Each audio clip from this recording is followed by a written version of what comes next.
Opa, então vamos lá, gente.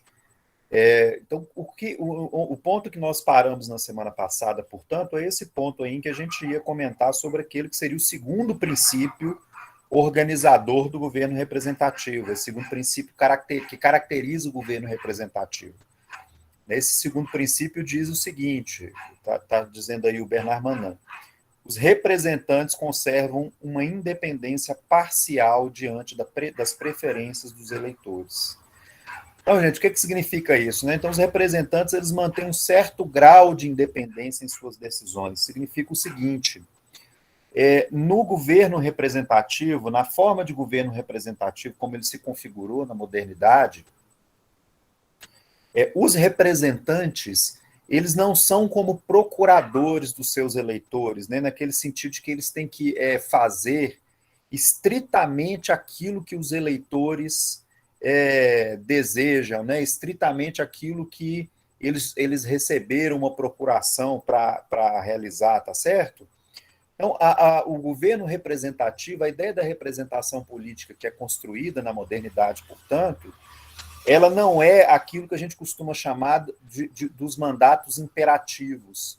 Né? Então, essa coisa, portanto, da impossibilidade dos mandatos imperativos como uma característica dos governos representativos. Mandato imperativo, gente, seria esse, em que aquele que é eleito, ele realiza, né, ele toma decisões estritamente com base naquilo que seria o desejo dos seus eleitores, como se fosse um procurador mesmo, né? Então a gente pensa assim no procurador, quando você de repente você precisa fazer sua matrícula e tal, você constitui um procurador, né, que vai. Isso é um exemplo, né, gente? Então você constitui um procurador que vai fazer estritamente aquilo que você deseja, que é realizar a sua matrícula ali, né, como um procurador.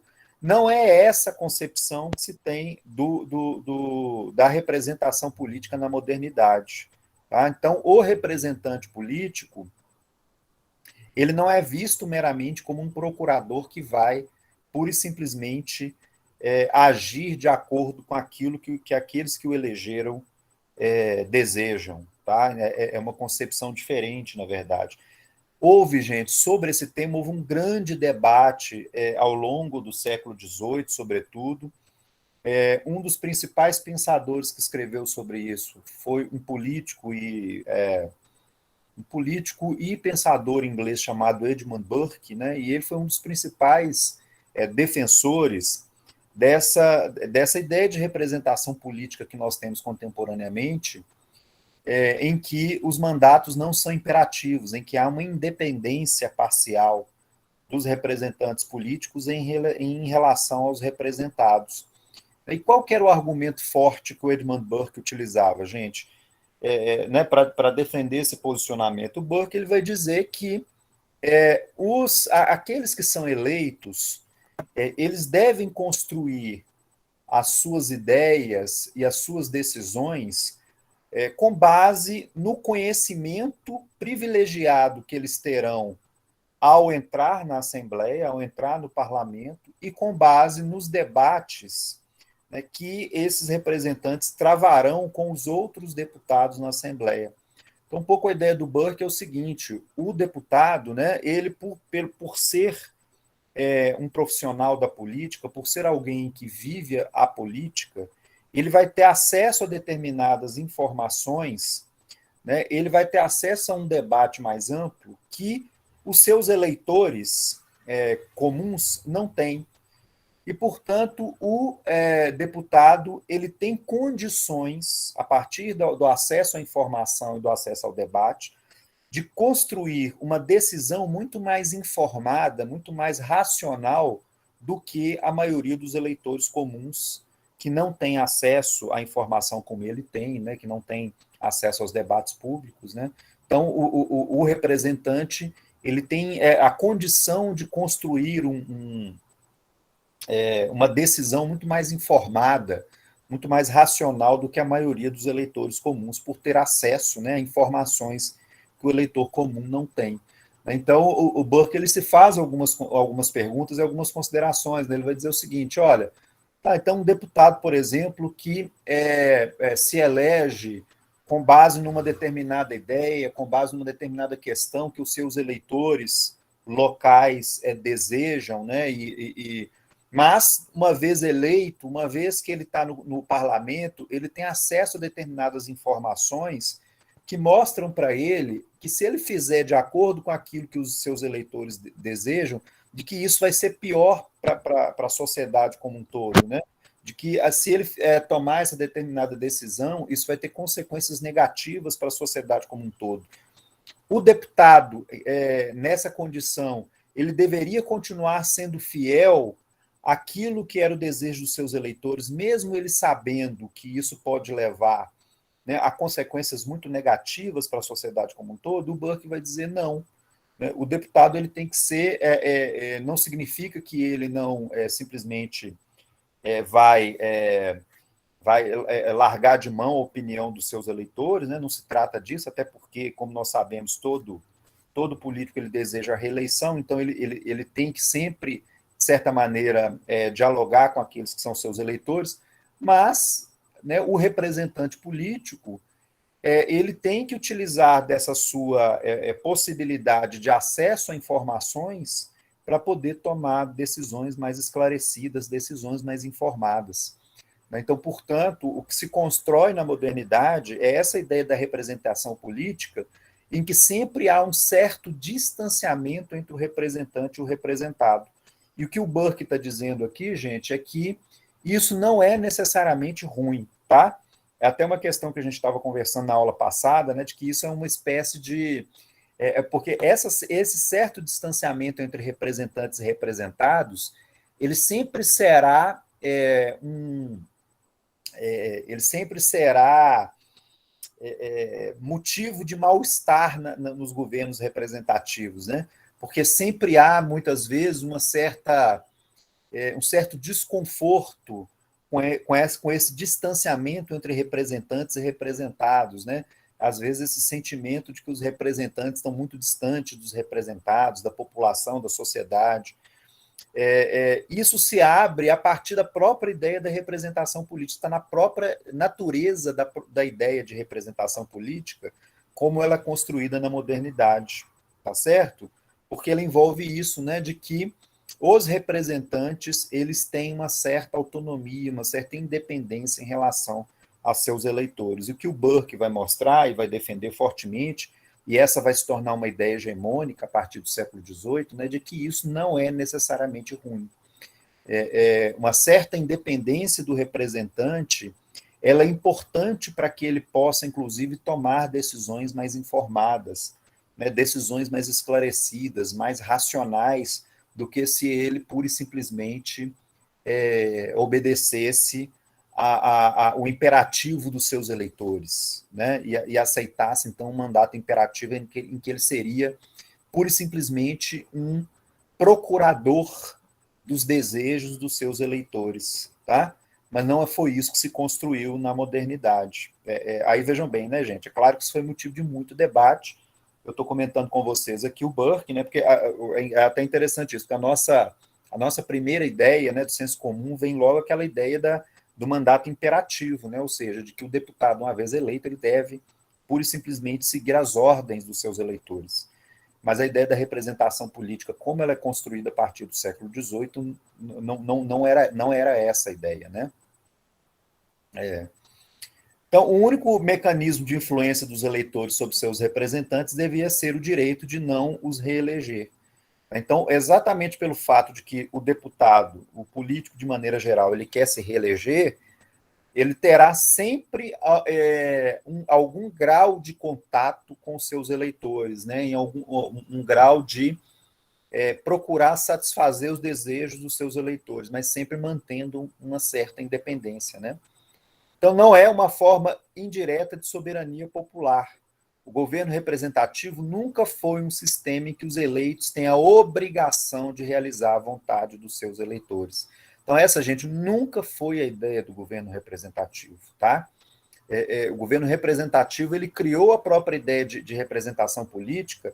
Eu acho até que a gente estava conversando um pouco sobre isso também na semana passada, né? Entre os norte-americanos, por exemplo, né, os federalistas norte-americanos, sempre houve essa preocupação de que o governo representativo ele não poderia ser pura e simplesmente um espelho do desejo das massas, um espelho do desejo dos eleitores ou do desejo do povo. Né? E, portanto, a necessidade de criar instâncias institucionais em que pudessem ocorrer escolhas e decisões mais esclarecidas e mais racionais do que aquelas que vêm pura e simplesmente das massas, do que aquelas que vêm pura e simplesmente do povo, né? Essa própria ideia da representação política que mantém um certo grau de independência do deputado, ela é pensada também como uma forma de mediar as decisões políticas da vontade das massas e do povo, né? Então, a ideia de que se o deputado ele mantém uma certa independência, muitas vezes, né, isso não é claro que eles não estão dizendo que vai ser sempre, mas muitas vezes o deputado ele consegue ter uma clareza maior nas decisões do que os seus eleitores, né, que muitas vezes são movidos pelas paixões, por uma certa irracionalidade. Então, esse tipo de argumento era muito utilizado no século XVIII, né, para falar sobre esse tipo de coisa. Então, vejam bem, gente, o governo representativo, portanto, ele já é pensado, especialmente pelos norte-americanos no século XVIII, como algo diferente da pura e simples soberania popular do Rousseau.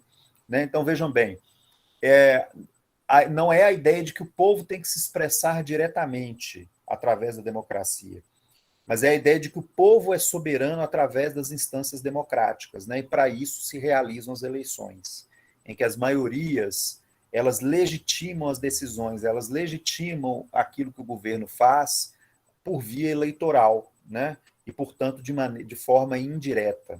Né? Não é mais aquela maneira direta da democracia, das democracias da antiguidade, né? Da democracia ateniense, por exemplo. Então, a diferença entre o governo representativo e o governo do povo pelo povo não está na existência de um corpo específico de delegados, mas na ausência de mandatos imperativos. Né? Porque, vejam bem,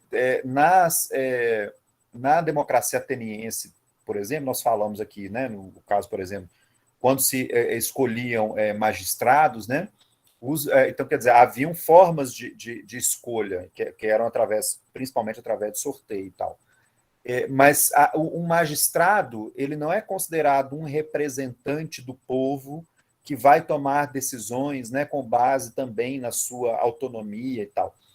Na antiguidade não existia essa ideia de representação. O magistrado, ele é um procurador, ele é um delegado, né, do povo que vai tomar, que vai exercer esse mandato imperativo, que vai tomar decisões e realizar coisas, né, estritamente definidas pela Assembleia Popular. Né? Então, era assim que ocorria na antiguidade. Não se trata disso quando nós falamos do governo representativo na modernidade, tá certo? Então, a própria ideia da representação política ela já é construída de maneira diferente. Tudo bem até aqui, gente? Sim. Ok. Então, vamos lá. Ó. Então, continua aí. Ó, os princípios do governo representativo. Aí, no segundo princípio, os representantes conservam uma independência parcial diante das preferências dos eleitores. Então, para Madison é o James Madison, gente, que era um dos federalistas, né, que é um dos pais da República Norte-Americana. O republicanismo moderno é caracterizado pelo governo representativo em contraposição à democracia direta clássica das pequenas cidades-estados da antiguidade. Trata-se de uma forma diferente e superior de exercício do poder. E aí entra, então, um elemento que a gente estava conversando na semana passada, eu acho que até foi o Renan que tinha feito uma observação em relação ao autor que ele tinha lido, que ela falava do argumento da escala, né? Ou seja, de que as democracias, o regime representativo moderno, ele surgiu porque seria inviável do ponto de vista técnico, em sociedades enormes como as sociedades modernas, restabelecer a ideia das assembleias como na antiguidade, né? Porque na antiguidade nós tínhamos cidades-estados. Isso é uma questão, tá, gente? Mas isso não é a questão fundamental. A questão fundamental é de que esses homens que estavam construindo, tanto na Revolução Francesa como também na Revolução Norte-Americana, A ideia deles é de que a representação política ela construiria filtros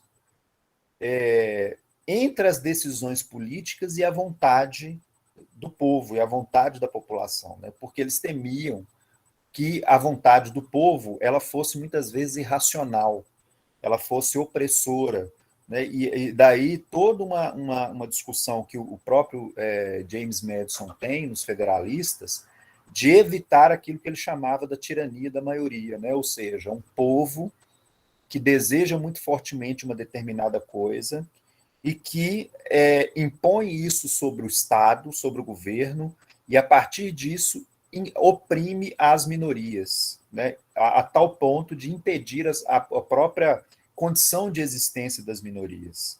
Tá certo?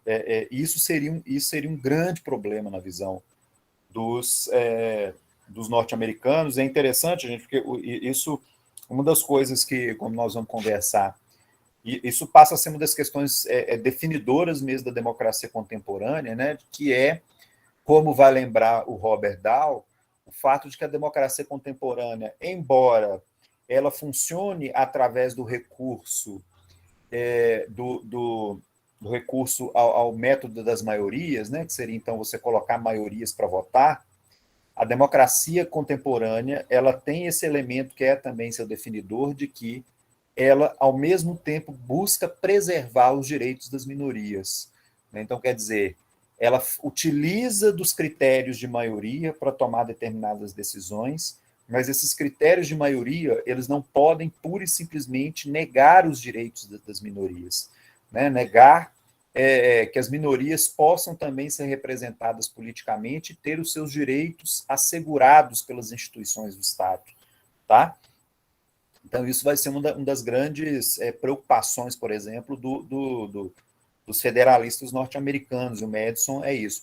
Então, vejam bem, gente, a ideia, a coisa, portanto, de construir um sistema representativo como nós temos, ele não é fruto pura e simplesmente de uma questão técnica, né, pelo fato de que nós vivemos hoje em sociedades muito mais amplas do que os gregos na antiguidade, né? Ela envolveu uma opção, tá certo? Ela envolveu principalmente uma opção, que era a opção que foi a opção vitoriosa tanto nos Estados Unidos quanto na França de construir um regime político em que você construísse mediações entre a vontade do povo e as decisões políticas, né? E a figura dos deputados sendo uma dessas mediações, né? Os deputados com essa possibilidade de terem uma certa independência dos seus eleitores para que pudessem tomar decisões mais informadas, mais esclarecidas, mais racionais. Isso foi, portanto, uma opção que saiu vitoriosa naquele momento. Tá? Como a gente estava comentando, gente, houve muito debate, tanto na França quanto nos Estados Unidos, em relação a essas coisas, na Inglaterra também, né? O próprio Edmund Burke, como a gente estava falando, é um grande defensor da ideia da representação política moderna. Então, houve muito debate nesses países, nesse momento ali do século XVIII, sobretudo, até início ali do século XIX, né?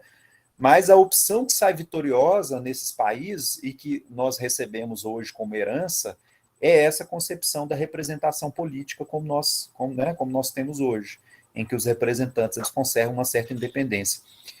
Portanto, afastando ideias democráticas mais radicais, que também existiam naquele momento, de formas de democracia mais direta, né, porque isso vira e mexe, essas propostas, especialmente na França, elas apareceram em diversos momentos, né? Os revolucionários franceses, sobretudo aqueles que eram mais influenciados pelo Rousseau, eles defenderam muito fortemente a ideia de formas de representação, de forma de participação política mais direta, contra a ideia da representação política, tá? Mas ao longo, né, do processo político, o que saiu vitorioso foi essa concepção de representação política como nós temos hoje, que a gente está definindo aqui. Então, só para citar aí o Hamilton, né, que era outro federalista importante, também um dos pais lá da Constituição norte-americana, né? Então, ó, vejam bem, né? Porque aqui ele está falando exatamente esse argumento que eu estou falando, né? De que não é só uma questão técnica, não é só uma questão de escala, é uma opção política, a opção pelo governo representativo, pela forma de representação política. Então, vai dizer o Hamilton: refinar e ampliar as opiniões do povo, fazendo-as passar pelo crivo de um corpo de cidadãos selecionados, cuja sabedoria pode melhor discernir o verdadeiro interesse de seu país e cujo patriotismo e amor à justiça fazem deles cidadãos menos suscetíveis a sacrificar esse interesse por considerações efêmeras e parciais. Em um sistema desse tipo, é provável que a vontade popular, expressa pelos representantes do povo, venha a ser mais compatível com o bem público do que se fosse manifesta pelo próprio povo reunido para este fim. Então vejam bem, gente, qual que é o argumento que o Hamilton está utilizando aqui, né? Por que ele está defendendo o governo representativo contra as formas de democracia direta? Ele está dizendo que é melhor ser assim porque um corpo de cidadãos selecionados pode tomar decisões mais esclarecidas do que o povo reunido em assembleia. Né? Porque o povo reunido em assembleia, e isso eles já liam lá, né? Esse era um temor que eles tinham, isso era uma coisa que eles já liam lá nas próprias críticas do Platão e do Aristóteles à democracia ateniense, no seu momento, especialmente no seu momento de degeneração, né? É de que o povo reunido em assembleia ele pode tomar decisões muito ruins, inclusive porque ele pode ser manipulado por demagogos, né? Então, estabelecer um corpo de cidadãos que são selecionados para que esses cidadãos possam debater entre eles, de repente é melhor, né, para que esses cidadãos, ou seja, os deputados, tomem decisões mais esclarecidas. Então, vejam bem que Professor, política, né? Opa, quem está falando? Luciano, Oi. é interessante, professor, essa ideia, porque volta a chamar atenção, que inclusive na aula anterior o Renan chamou atenção, para a ideia de aristocracia, né? Esse texto chama para a gente a ideia de uma aristocracia do saber, inclusive aquela que até Platão defendia, né? Vamos falar assim, o rei filósofo, aquela noção de que o sábio, alguém que, nesse caso, alguém que tem um conhecimento técnico, é que governaria melhor. E como o senhor mesmo apontou na aula anterior, isso é fruto também de um preconceito, né? De que alguém que não é letrado é incapaz de ter uma noção de justiça, por exemplo, uma noção pura, né? Uma noção melhor de justiça. É interessante isso. Claro que a gente sempre vê a aristocracia como aquela aristocracia que o professor mesmo falou na aula anterior, que é daquela pessoa, do aristocrata pelo nascimento, aristocrata pelo estamento, pela casta, né? Mas que não deixa de ser uma visão aristocrática também, né, professor? Sim. Luciano, exatamente. Eu não sei, eu não lembro se eu comentei isso na semana passada. Mas claramente, gente, essas pessoas que estão criando governo representativo, há claramente um temor do povo, nesse aspecto, uma certa mentalidade aristocrática, né? Em especial nos parlamentos que vão surgir a partir do século XVIII, né? Que é esse modelo parlamentarista que é o que o Manan vai dizer que é a primeira forma que o governo representativo assumiu. Então, há claramente, sim, uma ideia aristocrática nesse aspecto, se a gente quiser pensar, né? Porque eles estão dizendo o seguinte: vamos evitar que o povo tome as decisões por ele mesmo, porque o povo vai tomar decisões ruins, que o povo muitas vezes age de maneira irracional, né? E vamos passar o conjunto das decisões para um corpo de cidadãos selecionados, que seriam então os deputados na Assembleia, no Parlamento. Né? Então há claramente essa mentalidade aristocrática, assim, né? Agora é interessante a gente perceber, gente, que tem também uma outra ideia, que aí essa outra ideia a gente não abre mão dela, tá? Assim, mesmo a teoria democrática contemporânea, que é a ideia de pensar o seguinte, que a tomada de decisão, que é importante você ter um, um, parlamento, né, em que as pessoas ali sejam devotadas à vida política, ou seja, né, que sejam pessoas que, de fato, vivenciem a vida política de maneira mais integral, e que essas pessoas tenham capacidade de decisão, porque, de fato, quando você devota a vida à política, e quando você participa mais diretamente, né, no caso dos deputados da vida política, você tem acesso a determinadas informações que o cidadão comum não tem, né? E ao fazer isso, você de fato tem condição, você teria condição de tomar decisões mais informadas, né? Então, esse tipo de reflexão, ela ainda hoje ela é aceitável, vamos dizer assim, né? De você pensar que, de fato, muitas vezes você tem decisões que aqueles que estão no cotidiano do parlamento, no dia a dia das disputas políticas, que têm acesso a determinadas informações que são muito custosas para o cidadão comum ter, né, de que deixar que essas pessoas tenham também um campo importante de decisões, isso é importante porque essas pessoas, elas têm informações, né, e elas têm um compromisso com o próprio sistema político em si mesmo, que é importante a gente levar em consideração, né? Então, tem esses dois lados aí, né? Então, e aí essa questão que a gente comentou também, gente, que embora há claramente essa mentalidade aristocrática aí na origem, né, do sistema do governo representativo, não isso não vai evoluir como a aristocracia clássica, né, que é a aristocracia de nascimento, em que, né, aquela coisa que a gente comentou, em que é uma aristocracia de nascimento que vai tomar as decisões, né, essa coisa toda. Por isso que essa é uma diferença fundamental do governo representativo em relação aos sistemas aristocráticos da antiguidade, é de que esse corpo de cidadãos será selecionado por via eleitoral pelos cidadãos de maneira geral, né? Diferente das aristocracias da antiguidade, que eram aristocracias por nascimento, por importância, né? Então, tem essas diferenças. Mas há claramente, sim, né, há um temor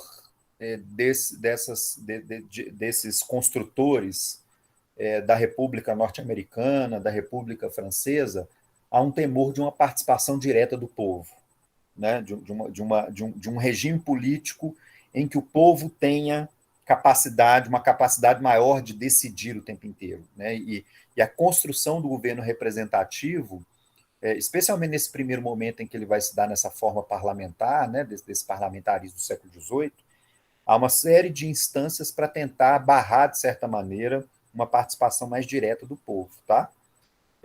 Então, claramente, há isso mesmo, tá certo, gente? Há uma certa noção aristocrática, embora não seja aristocracia simplesmente como ocorria na antiguidade, tá bom? Então, se estabelece esse distanciamento entre as decisões do governo e a vontade popular, né? Para Sieyès, ele foi um dos líderes da Revolução Francesa, né? Muito importante. O governo representativo é uma forma adequada de exercício do poder político para a modernidade, por ser uma forma mais racional e menos passional. Então, se utilizava muito esse argumento, gente, da passionalidade do povo, né, muitas vezes da irracionalidade do povo, que poderia gerar um regime político instável, de caos, né? A democracia, por exemplo, Aristóteles, para Platão, ela era muito, eles caracterizavam a democracia muito como um regime instável, né? Como um regime muito marcado pelo confronto das paixões, e que transformava a democracia, portanto, num regime muito instável, né? Então, havia muito esse temor entre essas pessoas no século XVIII. Então, os deputados não estão na Assembleia Nacional para afirmar vontades já formuladas por seus eleitores, mas para deliberar e votar livremente, de acordo com o juízo que façam no momento, esclarecidos por todas as luzes que a Assembleia possa lhes proporcionar. Essa é também uma ideia do Sieyès, mas que já estava também lá nos norte-americanos, como eu comentei com vocês. Então, vejam bem, gente, aí, Luciano, esse é um argumento forte, né, a favor dessa ideia da representação política, né? Essa noção, portanto, de que o deputado e as decisões que o deputado toma, elas podem ser mais racionais porque eles têm mais acesso à informação, e uma coisa importante, eles podem mudar de opinião se assim forem convencidos no parlamento. Né? Se eles chegam pura e simplesmente com uma vontade, com uma decisão inflexível que veio dos seus eleitores, ele pode muitas vezes, é que essa coisa, né? Tomar uma decisão que vai levar ao pior, né? Se ele não tiver aberto a escutar, se ele não tiver aberto a mudar de opinião, muitas vezes. Né? Esse é um argumento forte que se utiliza ainda hoje, inclusive, né? De que o deputado ele tem que estar aberto ele pode chegar, obviamente, na maior parte das vezes, ele chega no parlamento com determinadas ideias, que são as ideias dos seus eleitores, mas ele tem que estar aberto a, uma vez chegando no parlamento, escutar opiniões alternativas, né, confrontar suas ideias com as ideias dos outros deputados, para poder formar uma opinião mais informada. Né, e a partir disso, muitas vezes, até mudar de opinião, perceber que aquela opinião que ele chegou no parlamento estava errada, e reconsiderar a sua opinião. Então, esse é um argumento forte ainda que se utiliza a favor, né, das decisões que se dão na Assembleia, no Parlamento, no Congresso, né, essa coisa da possibilidade de rever uma determinada opinião, né, e não ficar inflexível naquilo que é a vontade dos seus eleitores. Vamos passando aqui, gente. Bom, aí nós chegamos então ao terceiro princípio organizador do governo representativo. O terceiro princípio seria esse: a opinião pública sobre assuntos políticos pode se manifestar independentemente do controle do governo. Isso parece uma coisa óbvia para nós hoje, né, gente? Mas isso é uma invenção fundamental ali também a partir do século XVIII, também, né, a partir ali da Revolução Francesa, da Revolução Norte-Americana. Esse princípio de que a opinião pública ela se manifesta independentemente do controle do governo, que o governo não exerce controle sobre a opinião pública. Então, os governados eles podem formular e expressar livremente suas opiniões políticas. Para que essa livre expressão da opinião política ela ocorra, dois requisitos para o exercício da liberdade de opinião são fundamentais: o acesso à informação política. Então, quer dizer, as informações elas têm que circular livremente, especialmente as informações relativas ao poder público, né, gente? É por isso que o poder público ele tem a obrigação de ser transparente, de dar publicidade aos seus atos e de justificar publicamente os seus atos com base nas leis que regulam a sua própria atuação, né? Então, o acesso à informação ela é fundamental para que ocorra, né, a liberdade de opinião e a própria liberdade de expressar, né, a opinião política, independentemente de estar na oposição ao governo que governa, né, que está no poder naquele momento. É o caráter coletivo de uma manifestação que faz dela um ato político. As autoridades do governo podem ignorar opiniões individuais expressas de maneira dispersa, mas não pode fazer pouco caso de uma multidão nas ruas, por mais pacífica que seja, nem deixar de considerar petições que reúnem milhares de assinaturas, que é, portanto, essa ideia de uma opinião pública que se mobiliza, né? Essa ideia de uma opinião pública que é livre, que se expressa e, portanto, se mobiliza na sua relação com o Estado, na sua relação com o governo. Isso é uma característica própria dos regimes representativos que vão surgir a partir do século XVIII, tá? Então, mesmo o parlamentarismo do século XVIII, ele vai ter que conviver com essa liberdade de opinião. Aliás, a liberdade de opinião ela foi um dos motivos que possibilitou, inclusive, tanto a independência dos Estados Unidos quanto a Revolução Francesa, que são dois momentos fundadores do governo representativo, como a gente veio conversando, né?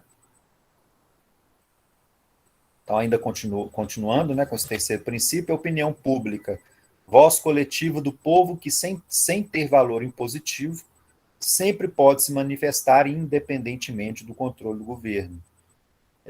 Então, essa ideia da representação absoluta do Hobbes, a gente se referiu em algum momento a isso na aula passada, mas que tem a ver com essa noção de que o Estado ele é o povo, né, e, portanto, o povo em si não se manifesta contra o Estado, porque o Estado é ele próprio, são a ideia do Hobbes defendendo o absolutismo, claramente, né? Versus a ideia do governo representativo, que é essa forma de governo em que o Estado e o governo nunca pode dizer que representa o povo em sua totalidade, tá? Então, a liberdade de opinião do governo representativo moderno impede a substituição absoluta dos representados pelo representante. Então, vejam bem, até mesmo por afirmar que a representação política ela nunca é uma representação absoluta, diferentemente do que o Hobbes, por exemplo, vai dizer em relação ao rei, né, ao monarca, é por isso mesmo que o Estado, aqueles que governam, nunca podem impedir a liberdade de opinião por dizer que eles são, eles próprios, governo, a única representação e a manifestação do povo. Né? O governo representativo é um sistema em que os representantes jamais podem declarar com confiança e segurança absoluta nós, o povo. É como se nós fôssemos o povo, né? E, portanto, ninguém pode falar mal de nós, porque quem fala mal de nós não é o povo. Né? No governo representativo isso não existe. E é por isso que tem que haver a liberdade de opinião, né? Porque a liberdade de opinião implica, portanto, o reconhecimento de que a sociedade ela é sempre uma sociedade plural e de que o governo ele não consegue representar em si mesmo a sociedade como um todo. Né? Ele consegue, no máximo, representar maiorias que são circunstanciais em um determinado momento, que é o momento eleitoral. Né? Mas a partir dali ele não pode pura e simplesmente se afirmar como ele sendo a encarnação do povo, ele Estado, né? A encarnação do povo, ou ele governo, né? A encarnação do povo em si mesmo. E é por isso que aqueles que discordam mantêm o direito de reclamar, né? O direito de se expressar livremente. Passando aqui, gente, aí nós temos o quarto princípio. O quarto princípio seria esse aí, ó. As decisões públicas são tomadas após debates. Aí, gente, então vem aquela consideração que a gente estava fazendo, que se relaciona lá aquele princípio que diz de que a representação ela não é um mandato imperativo, em que há sempre uma independência entre os representantes, né, na relação que os representantes têm com os representados. Então, vejam bem, as decisões públicas elas são tomadas após debates, porque elas envolvem aquela possibilidade que eu tinha comentado, do representante rever os seus atos, rever as suas decisões, rever as suas opiniões, porque através do debate as suas opiniões podem ser mudadas, podem ser transformadas. No debate com outras ideias, né? No debate com o contraditório, no debate com aquilo que traz novas informações. Né? Uma determinada concepção, ela pode ser uma determinada opinião, ela pode ser modificada. É interessante, gente, porque essa noção de que as decisões públicas são tomadas após debates, elas não têm centralidade nos argumentos de autores e políticos importantes, né, que foram bases fundamentais da construção das repúblicas representativas que nós temos hoje. Então, ela não tinha centralidade nem na obra do Locke, nem do Montesquieu, nem do Burke, nem do Madison, nem do Sieyès. No entanto, né, mas como que vai sendo construída essa ideia? Ela vai sendo construída muito empiricamente mesmo, através da própria experiência do funcionamento das assembleias, dos parlamentos, especialmente nesses três países, que são países fundadores. Né? Então, foi derivado principalmente de uma série de leis na Inglaterra, na França, nos Estados Unidos, que atribui amplo direito de expressão aos deputados na Assembleia. Então, a partir dessa ideia de que os deputados eles têm amplo direito de expressão, né, e a manifestação da sua expressão, foi se construindo essa noção de que as decisões públicas elas devem ser tomadas após debates. Então, ela é uma característica inevitável da natureza coletiva das assembleias, né, de que as assembleias, portanto, elas são plurais, A ideia do governo representativo sempre esteve vinculada à ideia de uma aceitação de uma certa diversidade social. É claro, gente, que ao longo do tempo, como nós vamos ver, porque o que acontece? Num primeiro momento, os governos representativos eles eram muito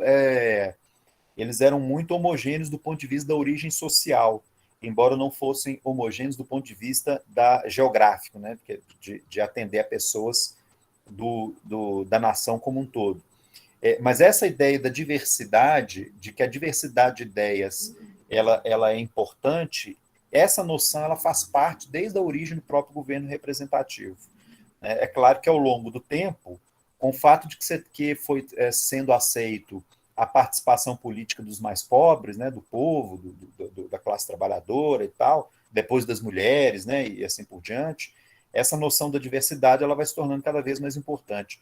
Mas uma certa noção de diversidade ela sempre compareceu, né, desde a origem do governo representativo.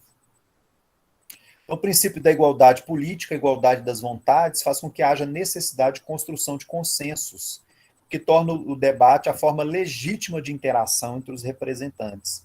Então, é porque os representantes são todos iguais, é que igualmente eu tenho o direito de me expressar, mas tenho também, né, que escutar a vontade, a opinião dos outros. Né? Então, o princípio do governo representativo deve ser formulado da seguinte maneira: nenhuma medida tem a validade de uma decisão enquanto não obtiver o consentimento de uma minoria, de uma maioria, aliás, né, ao final dos debates. Então, a construção de acordos, a construção de consentimentos, os debates para que ocorra o convencimento, né, isso se torna uma marca dos governos representativos. Tá? Então, esse seria um quarto princípio organizador dos governos representativos, como a gente estava comentando. Bom, gente, agora envolve aquela questão, né? Que a gente estava falando, então, o seguinte: o que o Manan está mostrando aqui para nós? De que o governo representativo ele tem esses 4 princípios que o organizam, que são definidores dele, né? Agora, ao longo do tempo, esses princípios eles tomaram formas diferentes. E ao tomar formas diferentes, eles deram origem a diferentes tipos de governo representativo. Tá certo? Então, aí entra, gente, essa questão, né, de que o Manan vai mostrar aí para a gente no texto, que ele vai dizer assim, olha, ao longo da história, do século XVIII até o final do século XX, nós tivemos 3 tipos de governo representativos diferentes. Os 3 sempre tiveram aqueles princípios, aqueles 4 princípios lá organizadores, que definidores do que é o próprio governo representativo. Mas esses princípios eles foram tomando formas diferentes ao longo do tempo e configuraram, portanto, tipos de governo representativos diferentes. Tá certo, gente? Então, qual que seria o primeiro tipo de governo representativo, na visão do Bernard Manan, que existiu? É aquilo que o Manan vai chamar, então, do governo representativo de tipo parlamentar. Aí a gente começa a conversar, Luciano, então, sobre a questão que você colocou, tá? Em que nós vamos caracterizar, portanto, esse primeiro tipo de governo representativo, que foi aquele que existiu no século XVIII e até meados do século XIX, às vezes, em alguns casos, até o final do século XIX. É claro que isso varia muito de país para país, né, gente? No caso aqui do Bernard Manan, ele está falando, obviamente, daquelas nações centrais, daquelas nações politicamente mais avançadas, basicamente quais? Estados Unidos, França, Inglaterra, né? Então, quando ele está contando essa história aqui para a gente, ele está se baseando basicamente nessas 3 nações, principalmente nessas 3 nações, que são as nações politicamente mais avançadas e que basicamente construíram quase tudo o que a gente conhece hoje sobre, né, enfim, politicamente, né, a gente sabe disso. Nós somos muito herdeiros da Revolução Francesa, né, do parlamentarismo inglês e da Revolução Norte-Americana ou independência dos Estados Unidos. Né? Então, nós somos muito herdeiros dessas 3 nações e é basicamente a história dessas 3 que ele está caracterizando aqui. Mas isso não significa que isso não se aplique a nós, tá, gente? Inclusive, esses conceitos aqui, eles também podem ser entendidos, podem ser entendidos também, aplicados para entender um pouco o Brasil. Então, um grande cientista político brasileiro, por exemplo, ele utiliza essa noção de um governo representativo de tipo parlamentar, mas oligárquico, para entender, por exemplo, a Primeira República no Brasil. Né? Então, há também, dá para a gente fazer similaridades com isso que o Manan está descrevendo aqui. Claro que fazendo adaptações à nossa realidade. Né? Então, se a gente está dizendo aqui que esse governo representativo de tipo parlamentar ele existiu na França, nos Estados Unidos, na Inglaterra, até meados do século XIX, no Brasil já seria uma outra época. Né? No Brasil, ele chegaria até o século XX, até que a Primeira República, como nós sabemos, é até ali em torno dos anos 1930. Mas, enfim, né? dá para a gente fazer certas aproximações que nos ajudariam a entender também a nossa realidade, tá? Tá tudo bem até aqui, gente? Porque eu não tô vendo vocês aqui, então eu tô seguindo, tudo bem? Ok. Tá, Tudo sim. jóia? Porque eu também não consigo ver nem se tem alguma coisa no chat, nesse momento aqui eu não consigo enxergar, tá?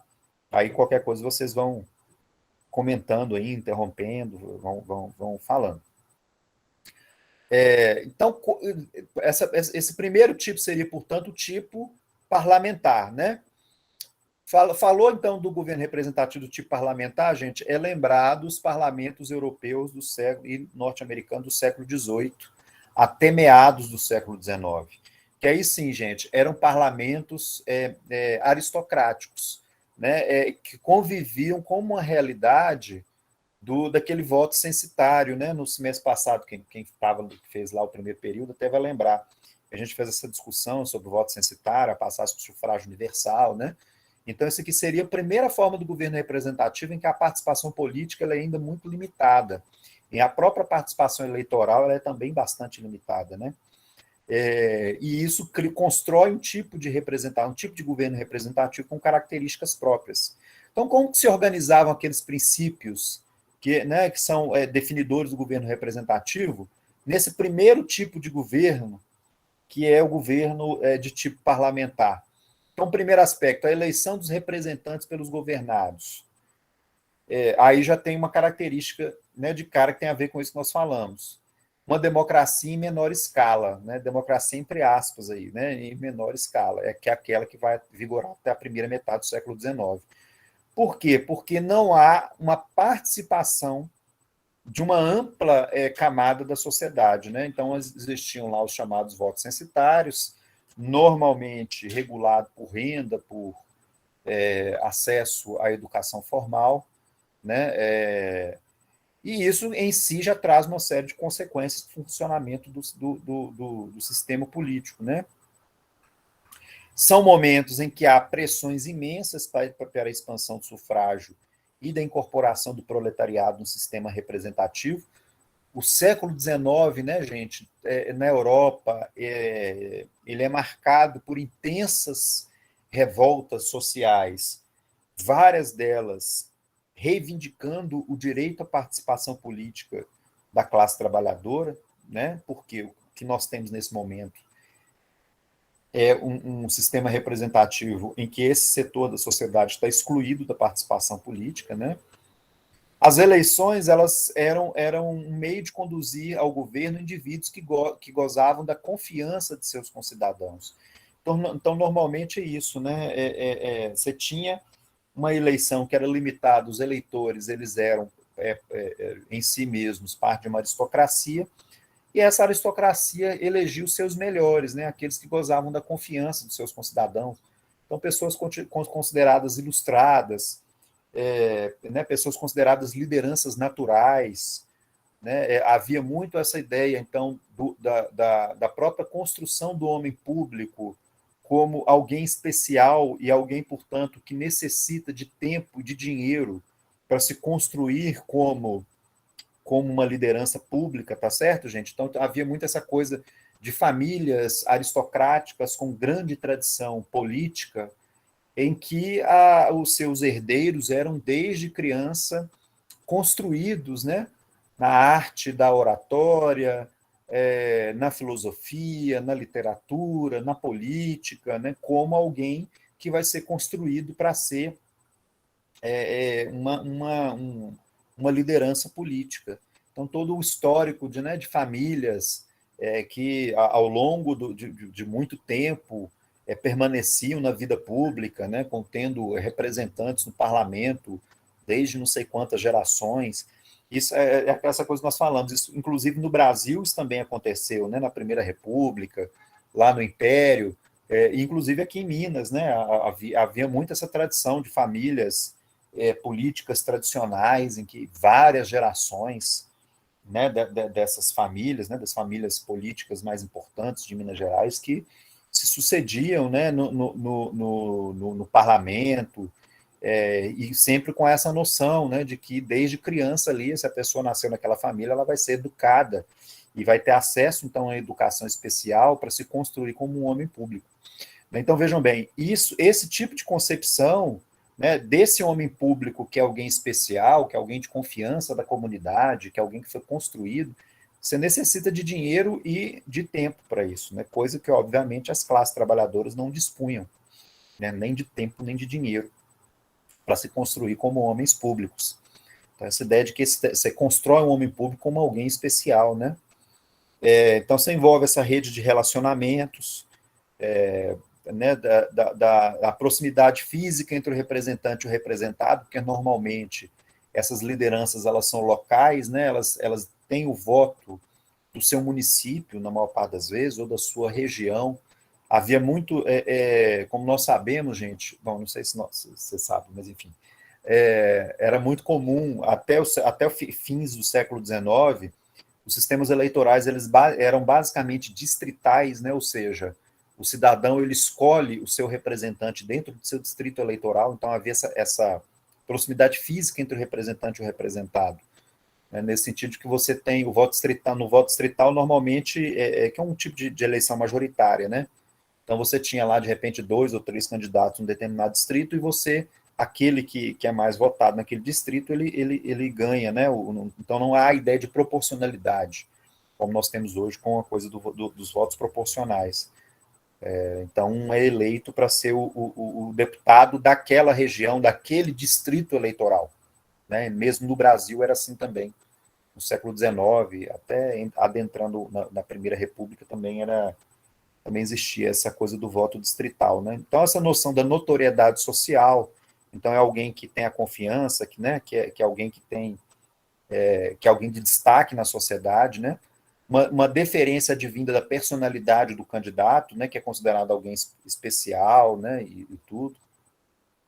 O pertencimento a uma comunidade geográfica, então essa coisa de que é o representante de um distrito eleitoral, como a gente está falando, a representação de grandes interesses do reino, então, quer dizer, é alguém que tem propriedade, é alguém que tem manufatura, então, essa é uma noção também que foi muito utilizada para defender a permanência do voto censitário, essa ideia de que quem participa da política, quem tem grandes interesses, ou seja, é alguém que tem fortuna, porque quem tem grandes interesses, essa ideia, quem tem propriedades, quem tem negócios.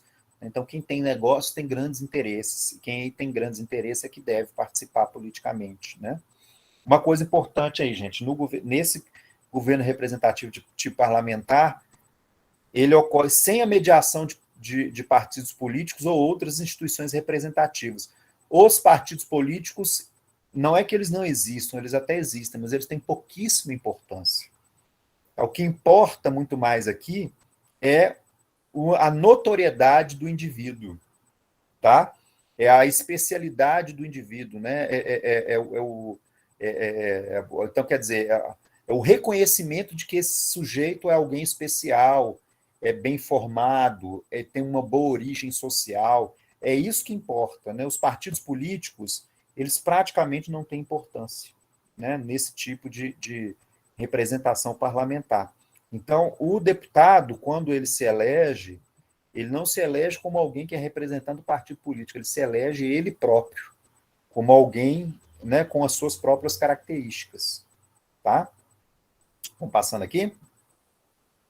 Estou passando, hein? Um segundo, o segundo princípio lá, a independência parcial dos representantes. Como que se dá a independência dos deputados em relação aos seus eleitores? Nesse tipo de governo representativo, tipo parlamentar, lá do século XVIII e início do século XIX. O que acontece, gente? Nesse tipo de governo representativo, a independência dos deputados ela era quase absoluta. Os deputados eles tinham uma enorme dependência em relação ao eleitorado. Então, os deputados eles estavam livres para votar de acordo com sua consciência e julgamento pessoal. Né? Por quê? Porque eles são eleitos por serem considerados pessoas ilustradas, pessoas que são capazes de tomar as melhores decisões. E eles não têm que prestar contas a um partido político, por exemplo. Então, ele vota de acordo com a sua consciência, de acordo com o seu julgamento pessoal. E isso vai ser respeitado porque esse sujeito é considerado alguém relevante, alguém importante, alguém capaz de tomar decisões fundamentadas, né? Eles não são considerados porta-vozes dos seus eleitores. Então, aquela ideia da independência parlamentar que o Burke defendia, que a gente estava comentando. Então, o deputado, uma vez na Assembleia, ele busca o melhor para a nação, ele não busca o melhor para os seus eleitores.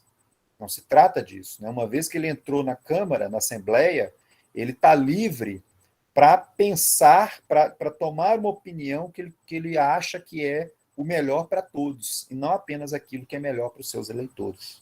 Tá? Então, devido à notoriedade dos representantes, eles são homens de confiança, como a gente falou. Né? Então, nós temos aqui aí a perspectiva defendida por Edmund Burke, que é essa da independência do parlamentar. Né? O Manan, gente, ele até diz aí que esse momento, né, é a idade de ouro do parlamento. Por quê? Os parlamentos, eles são grandes centros de decisões políticas, de grandes debates, da existência de grandes homens públicos, de homens que são construídos para serem deputados, tá certo, gente?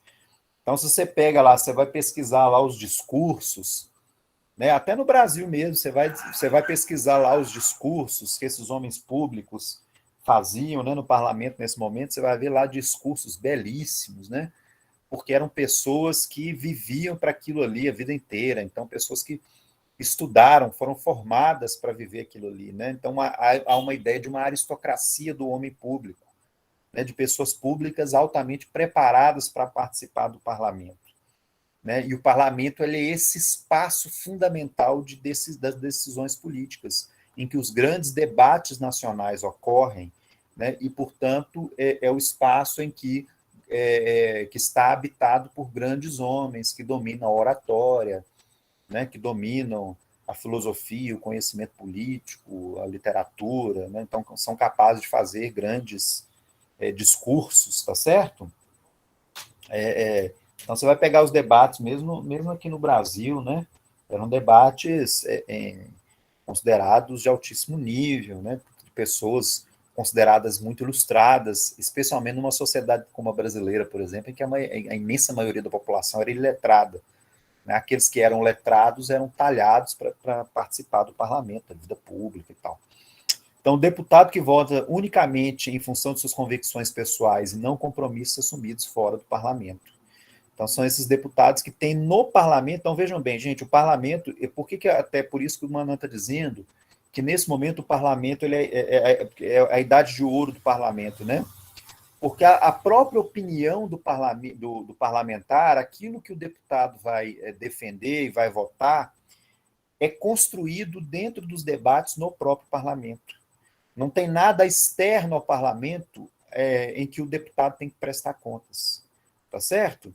Então, ele forma a sua convicção nos debates dentro do parlamento. Então, o parlamento ele é o espaço fundamental de construção das próprias opiniões dos deputados. Né? E, portanto, o parlamento ele é o espaço fundamental em que as grandes decisões são construídas e são tomadas. Tá? Vamos passando aqui. Aí o terceiro princípio. Como que esse terceiro princípio, que é a liberdade da opinião pública, se organiza num governo, nesse tipo de governo, né, de tipo parlamentar, lá do século XVIII, início do século XIX? Um primeiro elemento importante aí, gente. A opinião pública não encontra representação adequada através do voto. Por quê? Porque nesse momento, gente, mesmo anterior, já há uma pluralidade enorme da opinião pública, já circulam jornais de várias correntes políticas, basta a gente lembrar, por exemplo, na Revolução Francesa, na independência dos Estados Unidos, a riqueza de panfletos, de jornais, né, que circulavam ali de várias tendências políticas, aí nesse momento, já no início do século XIX, inclusive de movimentos trabalhistas, socialistas e assim por diante, né? Então, que formam opinião pública, que constrói opiniões das pessoas de maneira geral, mas, no entanto, não se veem representados politicamente. Por quê? Porque o voto é censitário. Então, existe uma opinião pública que circula, tá? No entanto, ela não pode participar eleitoralmente. Então, você tem correntes de opinião na sociedade de diferentes tipos, mas essas diferentes correntes elas não podem participar eleitoralmente, elas estão excluídas ou por critérios de renda, de origem de classe social, ou por critérios de formação educacional, né? Porque vigora nesse momento o voto censitário.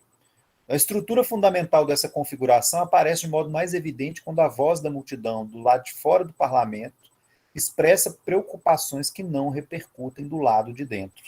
Então, quer dizer, você tem a construção de uma série de preocupações que são preocupações da opinião pública, da sociedade como um todo, e aí vamos pensar numa questão fundamental que vai emergir no século XIX, a chamada questão social, né? Então, a preocupação com a exploração do trabalho, a preocupação com a fome, né? A preocupação com os chamados desvalidos sociais, né? Com a questão social de maneira geral, e uma opinião pública intensa que se mobiliza em torno dessas questões, mas essas questões não são debatidas seriamente dentro do parlamento, né? Porque dentro do parlamento você tem uma expressão de uma parcela muito pequena da sociedade, uma parcela da sociedade que não convive com esses problemas, né? De fome, de pobreza e tal. Então há um descolamento, vamos dizer assim, né, dos debates no parlamento e daquilo que circula na opinião pública, tá certo? Que vem, obviamente, do fato de que os mais pobres não podem participar, não podem participar politicamente, tá? Mas então há uma intensa circulação de opiniões de liberdade de religião, opiniões, né, em relação à reforma do parlamento, a própria questão da expansão do direito de voto, né? Uma proliferação de associações políticas extraparlamentares. Então, gente, é o momento em que na Europa se formam vários círculos políticos, clubes políticos, né, em que as pessoas se encontram, debatem ideias de diferentes tipos, né, até as mais das mais conservadoras até as mais radicais politicamente, né, porque o parlamento ele não é um espaço aberto para essa pluralidade social e para essa pluralidade da circulação de ideias políticas. Então, nós vamos ter pressões externas ad hoc, né, ou seja, pressões da opinião pública, que são externas ao parlamento, contra o parlamento, né, manifestações públicas de todo tipo, petições. Então, dá para a gente lembrar vários movimentos na França, na Inglaterra, por exemplo, né, desde os cartistas reivindicando votos, até movimentos franceses reivindicando direitos sociais básicos, né? Campanhas de imprensa em relação a vários temas, né? E aí o que acontece? Esse certo descolamento entre o que é opinião pública e aquilo que é debatido no parlamento, como há um distanciamento, né? Faz com que se construa essa situação, né? A liberdade de opinião ela fica associada ao risco de desordem pública, né? Por quê? Porque então, por exemplo, né, nas pressões pela expansão do sufrágio do direito de voto, porque como o parlamento ele não acolhe essa opinião pública mais ampla da sociedade, a opinião pública, essa opinião pública externa ao parlamento, muitas vezes ela vai se expressar politicamente em revoltas, revoluções, né, que vão marcar o século XIX, na Europa sobretudo, né, mas que vem exatamente desse certo descolamento, né, daquilo que está no parlamento e daquilo que a sociedade debate. Passando aqui, gente. E aquele quarto princípio lá, gente, de que as decisões políticas são tomadas após debates. Como que ele ocorre no governo representativo de tipo parlamentar? Aí tem a ver com a questão que a gente já comentou. O parlamento, ele é o local da deliberação, ele é o local em que são tomadas as decisões, né?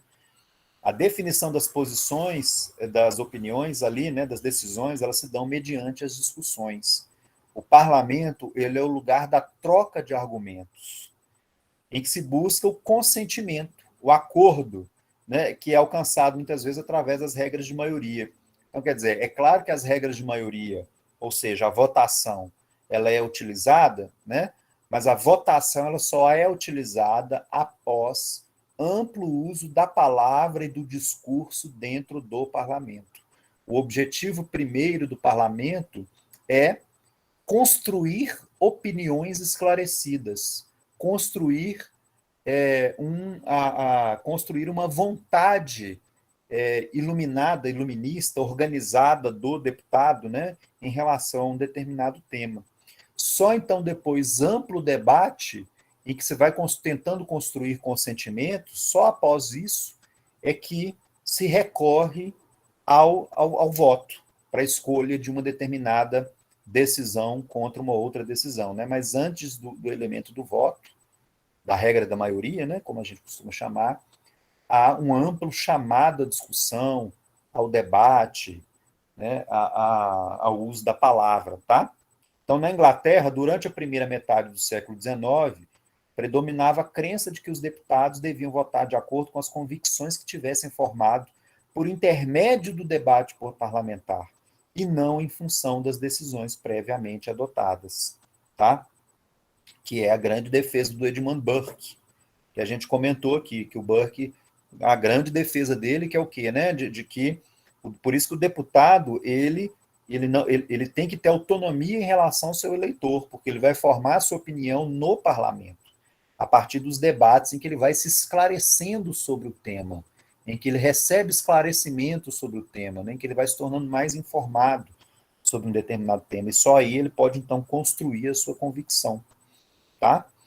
Nesse momento aqui, gente, do século XVIII, século XIX, é o momento em que isso acontece mais claramente, né? Porque é esse momento em que os deputados, uma vez eleitos, eles se consideram representantes da nação. Então, eles não prestam contas nem aos seus eleitores nesse aspecto e nem a nenhum outro partido político. A decisão deles é construída no parlamento através dos debates. Tá bom? Então, falamos aqui do governo de tipo parlamentar, do governo representativo de tipo parlamentar. Historicamente, gente, então, vamos prestar atenção nisso aqui, o governo representativo de tipo parlamentar, historicamente, teria existido no século XVIII até meados do século XIX, aproximadamente, nessas nações mais avançadas, França, Inglaterra e Estados Unidos. Tá certo? Mas a partir daí, a partir de meados do século XIX, vai dizer Bernard Manin, emerge um segundo tipo de governo representativo. A partir de meados do século XIX, mas mais propriamente dito assim, final do século XIX e ao longo do século XX. Tá? Ao longo do século XX, da maior parte do século XX, nas nações mais avançadas, teria existido esse tipo de governo representativo que o Manin vai chamar de democracia de partido. O que seria essa democracia de partido, gente? Qual que seria as diferenças em relação à democracia de partido em relação à democracia, em relação ao governo parlamentar lá do século XVIII e do século XIX? Então, primeiro, aquele primeiro princípio lá que é organizador dos governos representativos. O que nós teríamos nessa configuração aqui? Primeiro, nós temos um contexto fundamental. Que contexto que é esse? A expansão do sufrágio. A ampliação do direito de voto. Isso em si mesmo, gente, já cria várias mudanças importantes, né? Já altera profundamente o funcionamento do próprio parlamento, a própria dinâmica do sistema político, ela já se altera profundamente quando você amplia o direito de voto para a sociedade, né? Uma das mudanças importantes, é por isso, inclusive, que o Manan vai chamar esse segundo tipo de governo representativo de democracia de partido, tá, gente? É porque é nele que os partidos políticos, eles se tornarão um elemento fundamental da vida política, porque os partidos políticos, eles se tornarão aquelas verdadeiras máquinas para a conquista de votos, para a busca de votos, uma vez que o sufrágio foi ampliado para a sociedade, né, em que há então em que você tem massas que vão votar, os partidos políticos eles vão ser essas organizações que vão fazer essa disputa pelos votos. Então, os candidatos eles passam a ter uma vinculação partidária. Então, vão aparecer, portanto, os partidos políticos modernos, como nós conhecemos. Então, os partidos políticos com uma burocracia, ou seja, uma organização. Só um minutinho aqui, gente, tá uma barulheira aqui na rua agora. Mas então são os partidos políticos que vão organizar a disputa política com uma burocracia política, com uma burocracia partidária, ou seja, funcionários do partido político e com uma militância do partido. Vejam bem, gente, se é necessário a competição eleitoral, como nós sabemos, né, que nós vivemos numa sociedade moderna, tudo aquilo que envolve competição envolve também a necessidade de uma organização. Né? É assim com as empresas, que têm que se organizar, por exemplo, para competir entre elas. Quando nós falamos da competição eleitoral, vai acontecer mais ou menos a mesma coisa. Os partidos políticos vão se construir como organizações, com uma burocracia, né? Portanto, com funcionários que serão dedicados à vida partidária, né? À vida do partido político, com o objetivo de ganhar eleições. Essa democracia de partido, né? Ela caracteriza o fim daquele elitismo daquele elitismo mais aristocrático que havia lá no governo representativo de tipo parlamentar, né? Então, quer dizer, o representante ele não é mais apenas o notável, não é mais apenas aquele que tinha dinheiro e que vinha de uma família tradicional e tal, né? Então, aqui nós temos, não se trata mais disso, porque o que acontece? Portanto, os filhos da classe trabalhadora, né, os filhos da classe média, tal, vão poder participar do processo político agora, desde que estejam dentro de um partido político, né? Então, quer dizer, é o fim daquele elitismo dos notáveis. No entanto, surge, como inclusive nós vamos conversar mais para frente, né, até com o Schumpeter, principalmente, entretanto, surge a elite do partido, ou seja, né, a elite partidária, que é aquela elite que compõe o partido e que vai disputar os cargos públicos mais importantes, né? E no partido político, uma certa separação, vamos dizer assim, de funções entre o militante, que participa da política para eleger os seus candidatos, e a oligarquia do partido, essa elite partidária, que vai ter a função de gerenciar, de administrar o partido e de ocupar os cargos públicos, né, através das eleições. Os eleitores, gente, eles não confiam, diferentemente do que ocorria lá no governo representativo de tipo parlamentar, os eleitores eles não confiam mais no indivíduo, no fato de que o indivíduo é alguém especial, talhado para a vida pública. Agora os eleitores confiam nos partidos. Eles são eleitores vinculados a um partido político, né? Então, a sociedade ela se verá dividida em identidades partidárias mais claras, né? Em que parcelas importantes do eleitorado terão uma identidade com um determinado partido e outra parcela importante com outro partido que vão disputar as eleições, tá? Então, não é mais a confiança no notável, naquele sujeito, no indivíduo, é a confiança no partido político. Estou continuando aqui, ó. Vão aparecer, gente, os partidos de massas. O que são os partidos de massas? Né? Os partidos de massa são aqueles que vão ter origem ligada aos movimentos operários. Eles trazem uma dinâmica completamente diferente para a vida política, né, desses países. E aí essa ideia, né, esses partidos de massa, eles vão se organizar como máquinas eleitorais. Quando nós estamos falando, então, dos partidos de massa, são aqueles ligados ao movimento operário, portanto, aqueles partidos que serão legalizados a partir da ampliação do sufrágio universal. Nós estamos falando, então, dos partidos socialistas, comunistas, social-democratas, trabalhistas, né, que vão aparecer em várias partes do mundo. A identificação dos eleitores com esses partidos, né, ou com os partidos políticos, o que que gera, portanto, uma certa estabilidade eleitoral, nesse aspecto que nós estamos falando, tá gente? Então, essa coisa ainda deixa, inclusive, vários países europeus, por exemplo, ainda tem isso. Você tem determinadas regiões da cidade, ou determinadas cidades, ou distritos eleitorais que são identificadas com determinados partidos políticos e outras que são identificadas com outros partidos políticos. O que mostra isso, né? Uma identificação eleitoral. Embora nesse momento aqui, do final do século XIX e ao longo do século XX, essa identidade tenha sido muito maior. Então, o fim do vínculo pessoal que havia no modelo parlamentar, né? O vínculo não é mais com a pessoa do notável, agora é com os partidos políticos, e que nós comentamos, inclusive, que isso foi visto muitas vezes como uma crise da representação política, né? Os partidos, por sua vez, eles representam clivagens sociais, ou seja, diferenças sociais, desigualdades sociais, clivagens sociais que vêm, na maior parte das vezes, de questões materiais, de fatores socioeconômicos, então de questões de classe social.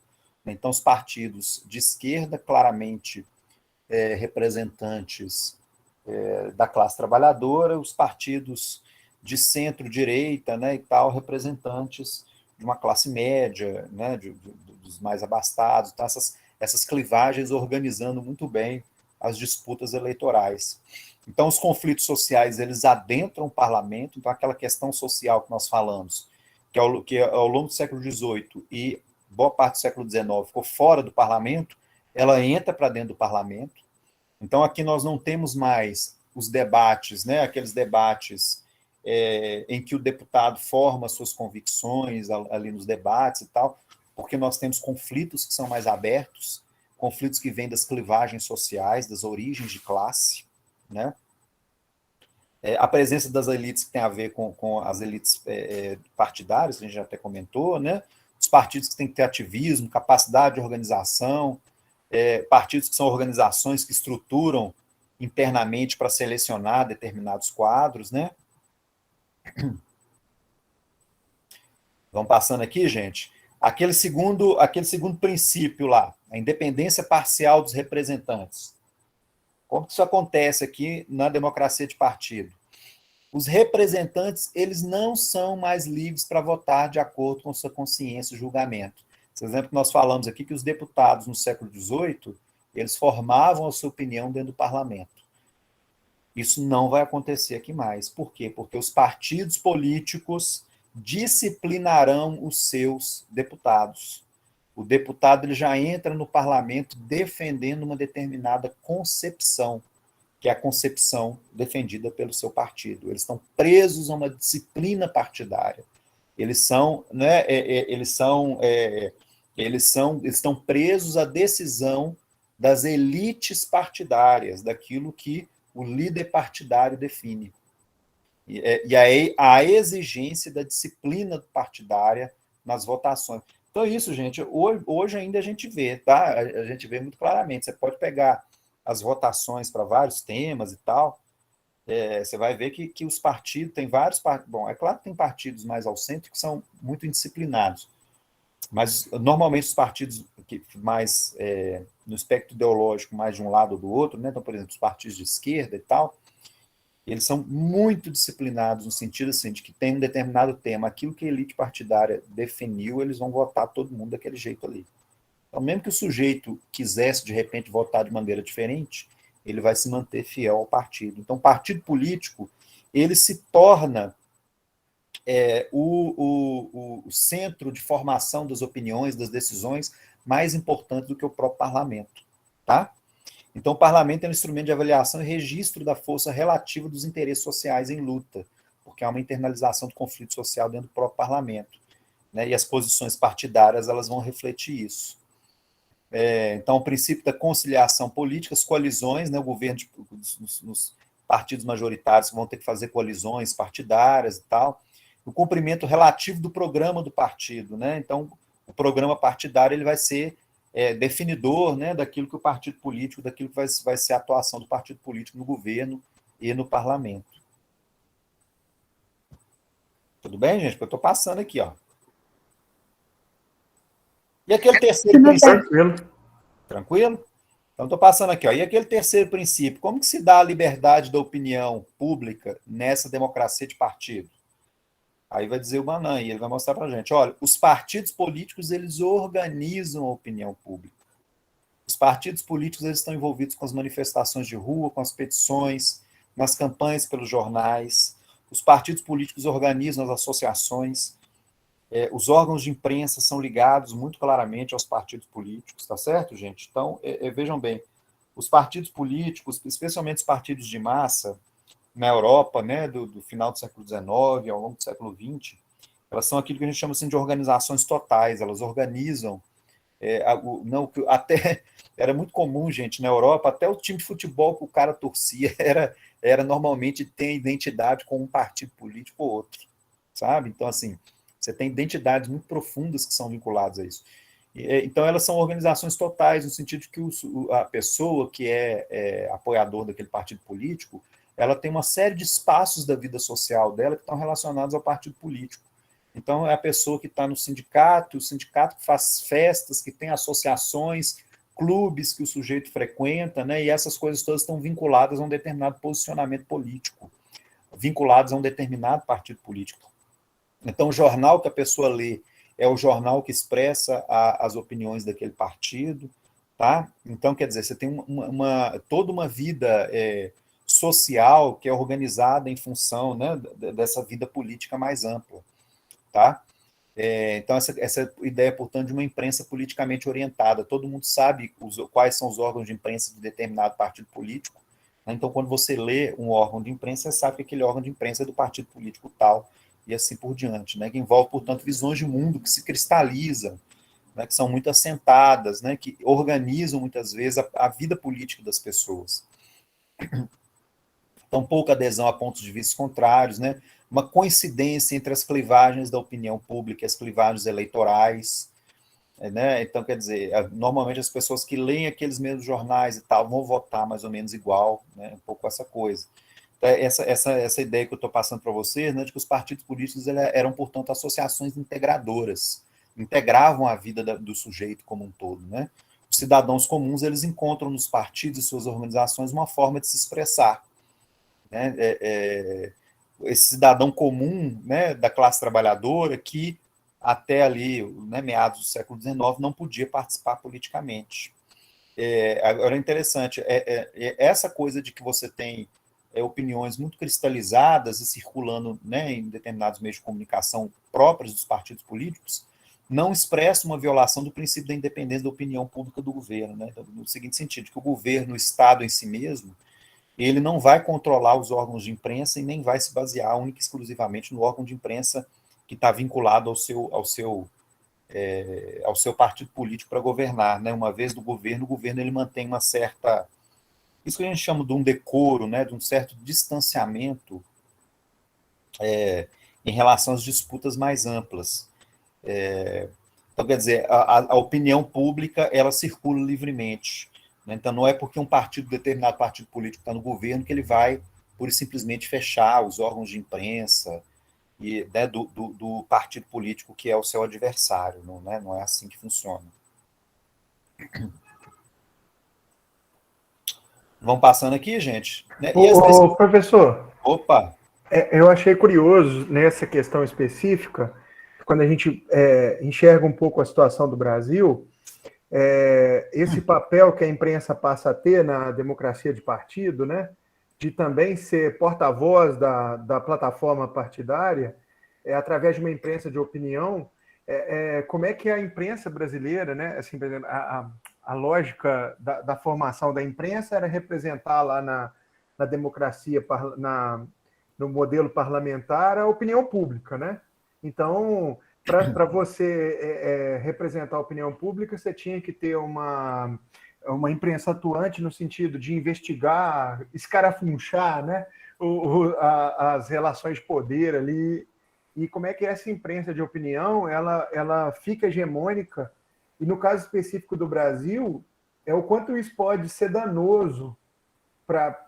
Porque eu não sei se eu estou falando bobagem, mas talvez a gente esteja vivendo a fase da alteração da democracia de partido para a democracia de público. E o papel da imprensa aí vai ficar... como é que ele fica confuso nesse momento? Eu posso dizer isso, professor, que a gente está vivendo essa transição agora, que a gente consegue ver elementos dessa transição na nossa situação? Eu acho que a gente já consegue ver até antes, assim, há mais tempo, sabe? Quem que tá falando? Quem que falou? É o Geraldo. Ah, Geraldo, eu acho que até antes a gente consegue enxergar isso, Geraldo. Porque a democracia brasileira dos últimos anos, ela já seria um pouco isso que já sairia essa transição para o que o Manan está chamando de democracia de público, né? Eu acho que talvez até a rigor o Brasil não chegou a viver de maneira clássica esse período de democracia de partido. Por quê? Porque o Brasil teve que conviver com muitas ditaduras ao longo do século XX, né?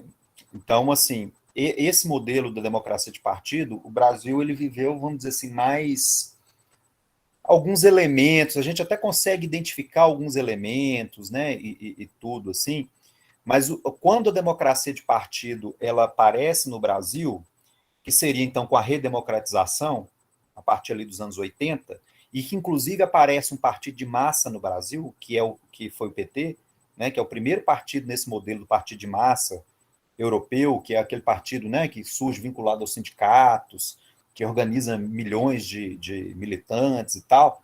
Mas quando o Brasil está começando a viver isso, já é um momento em que o resto do mundo já está na democracia de público, né? E aí o Brasil meio que dá um salto assim do início da democracia de partido já para a democracia de público, em que outras questões vão aparecer, né? Eu diria que a gente está, então, nessa transição do democracia de público e até com novos elementos que envolvem a coisa das redes sociais, que o Manan não descreve aqui nesse texto que a gente está conversando, né, que já aparece até outros problemas para além até da própria democracia de público, como ele descreve aqui, sabe? Agora, em relação à questão da imprensa, porque como o Brasil não viveu essa fase clássica da democracia de partido, tem uma questão no Brasil que é o fato de que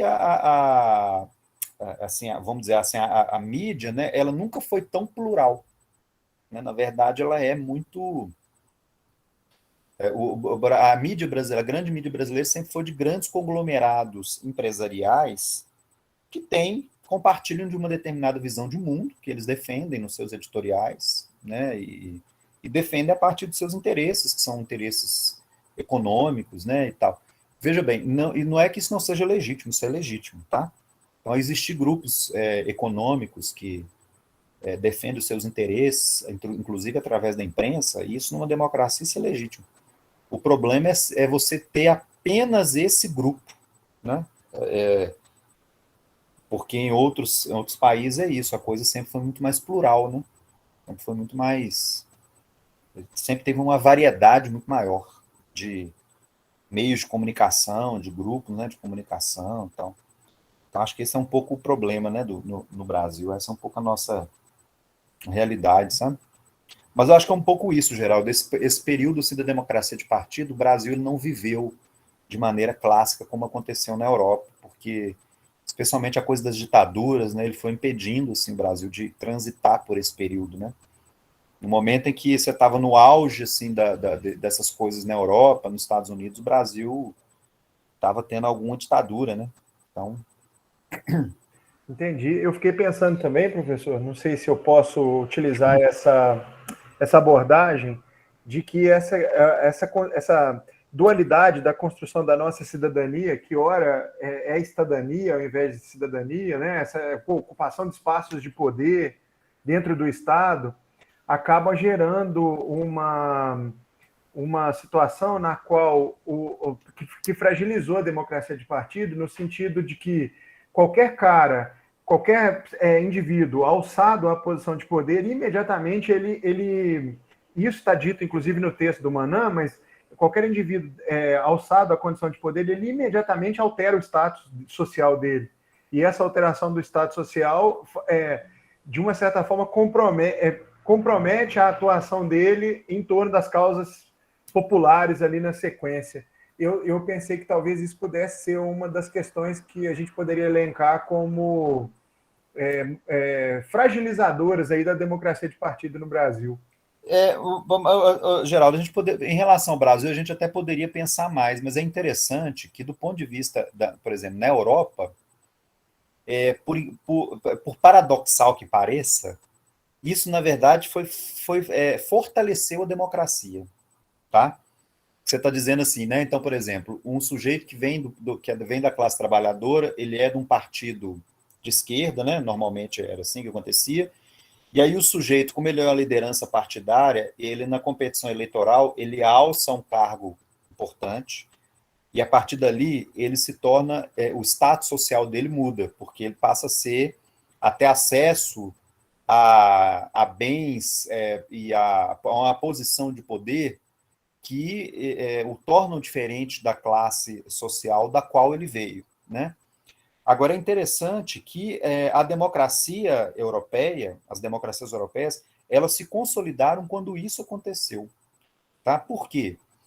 Porque a gente tem que lembrar o seguinte, gente, esses partidos de esquerda que aparecem num primeiro momento na Europa, e que são legalizados a partir do final do século XIX, sobretudo, eles começam a competir eleitoralmente, mas num primeiro momento, o objetivo deles era fazer a revolução. Né?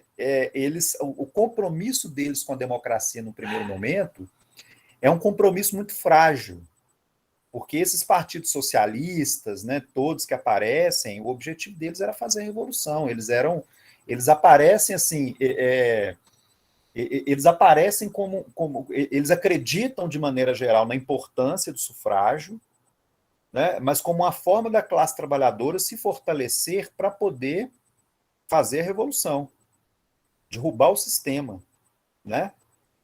Agora, o que acontece? Quando as elites partidárias desses partidos começam a alcançar o poder, essas elites partidárias começam a ter um compromisso com o sistema democrático. Começam a, por um lado,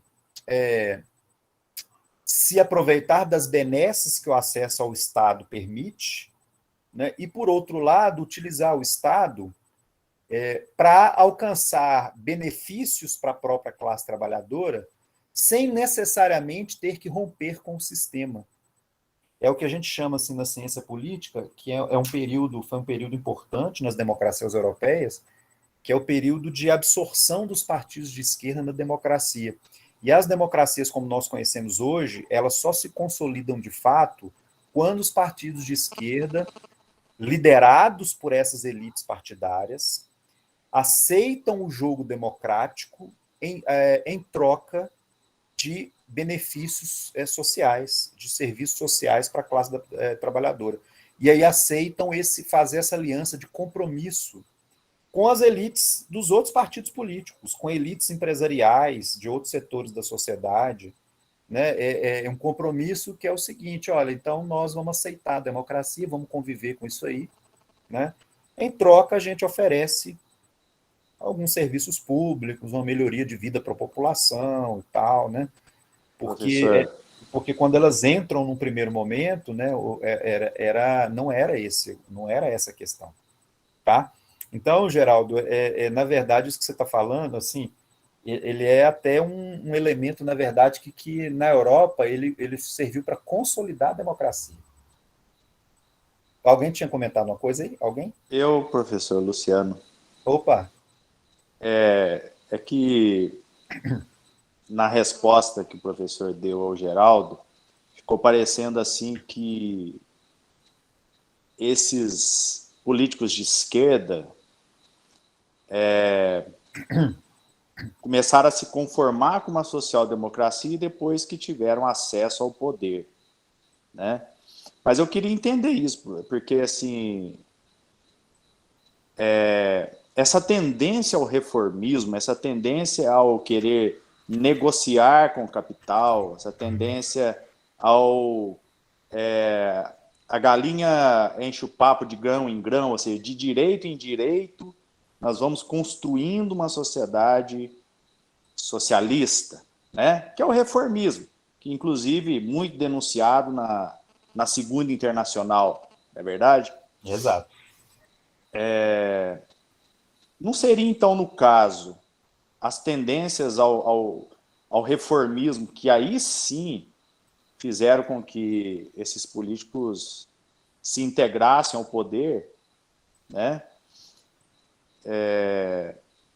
E começaram até a se ver, não naquele sentido do político profissional, daquele lá do parlamentar, do notável, mas no sentido de profissão mesmo, né? Sim, Não sim. assim no político profissional, não aquele técnico, mas assim, do meu meio de vida. É como o Sim, sim. professor disse, né? Uhum. Saíram de baixo, saíram de classes exploradas, né? Mas assim, a questão do... Eu imagino que, assim, a gente sabe da história que a tendência ao reformismo foi muito forte nesse período, né, professor? Sim, sim. Ô, Luciano, é exatamente isso aí. Historicamente foi isso que aconteceu. Esses partidos políticos, eles integram a democracia, eles são integrados ao sistema democrático, e eles passam a ter essa aliança de compromisso com a manutenção da própria democracia, né, dessa democracia de partido, na medida em que ocorre isso mesmo, em que ocorre um abandono, portanto, daquela noção, noção revolucionária em que esses partidos têm origem no século XIX, e eles passam a encampar outras teses, que teve todos esses debates da Segunda Internacional e tal, como você tá falando aí, né? Foram debates intensos, né? Porque vejam bem, para que isso ocorresse, gente, o que a gente está falando aqui parece que foi um negócio muito simples, né? Tal, o partido que era revolucionário foi abriu mão e passou a ser reformista, né? Falando assim, parece que foi uma coisa simples. Mas é claro que não. Houve várias disputas, expurgos entre os partidos, construção de outros partidos políticos, né? A própria cisão que ocorre na Europa, de maneira geral, entre os partidos socialistas e trabalhistas com os partidos comunistas envolve isso, né? Então, os partidos comunistas. Então, por isso, gente, falar assim, o que seria socialista ou comunista na Europa do século XX? Os comunistas são aqueles que mantêm o ideal revolucionário e se alinham aos partidos comunistas internacionais, da União Soviética e tal. Os socialistas, de maneira geral, são esses que têm posições, né, pró-questões sociais, que a gente identificaria, de maneira geral, à esquerda, mas aceitam fazer essa aliança de compromisso com o funcionamento do próprio sistema democrático como ele existe e tal. Porque aí é isso, né? Tem tanto assim um posicionamento de, por um lado, aqueles que vão dizer, olha, nós vamos então abrir mão da revolução e vamos fazer melhorias por via eleitoral e de repente aí, quem sabe, no futuro, construir uma outra sociedade que não seja o capitalismo, né? Então, alguns partidos socialistas vão justificar a sua ação assim, como outros também da social-democracia que vão dizer, não se trata nem de construir outra coisa, não, é o capitalismo mesmo, só que o capitalismo com serviços sociais que vão melhorar a vida dos trabalhadores e do trabalhador, né? Ele vai lá continuar trabalhando, explorado e tal, mas ele vai ter uma vida digna, vai ter uma vida legal e tal. Então essas teses todas elas foram muito discutidas nesse momento aí, né? Então não tem dúvida disso.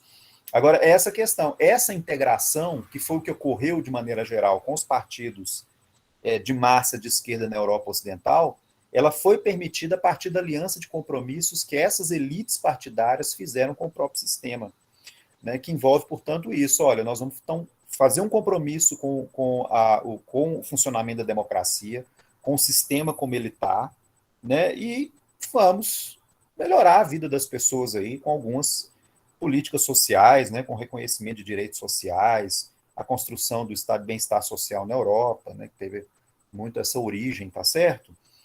Mas historicamente foi assim que aconteceu, né? E aí é interessante.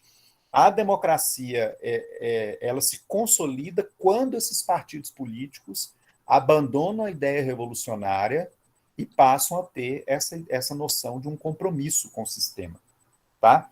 Porque isso, gente, vejam bem, isso era um grande temor que havia com a expansão do sufrágio universal, que era o temor de que a classe trabalhadora votasse nas suas lideranças e essas lideranças rompessem com o sistema democrático para fazer a revolução, ou só acumulassem forças através do sistema eleitoral para fazer a revolução depois, tá?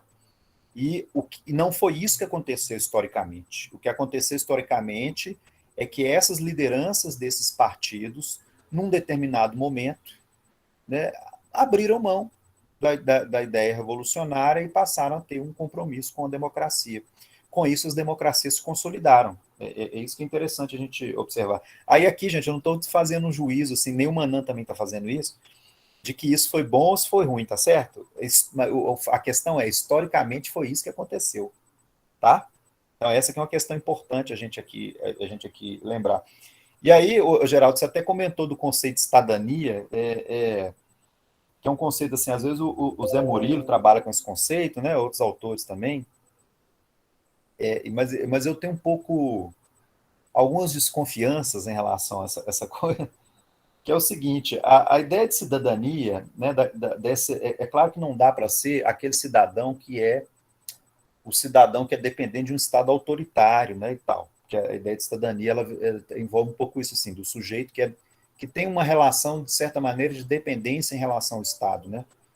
Agora, é inegável que toda cidadania, ela envolve uma relação direta do cidadão com o Estado, inclusive no recebimento de serviços públicos. Porque o mesmo cidadão europeu, ele se torna cidadão de fato, né, com o estado de bem-estar social, quando o Estado reconhece a ele direitos sociais. Então, ele não é esse indivíduo, o cidadão europeu, ele também não é esse indivíduo autônomo, independente do Estado. Ele não se constrói assim, né? A cidadania, de fato, na Europa, ela se consolida quando os cidadãos têm uma relação com o Estado em que o Estado oferece para eles serviços públicos. Então, eu tenho algumas desconfianças assim, em relação ao conceito de cidadania, mas a gente pode depois conversar melhor também sobre isso. Perfeito, Tá? professor. Obrigado. Gente, aí só para finalizar aqui, a gente deixa o restante da conversa para a semana que vem, tá certo? Então, a democracia de partido em relação às decisões políticas tomadas após debates, o debate se desloca do parlamento para o interior dos partidos, como nós comentamos. O congresso dos partidos, eles passam a ser fundamentais, porque nos congressos dos partidos você tem a construção das resoluções, né, a partir da qual os deputados vão se orientar.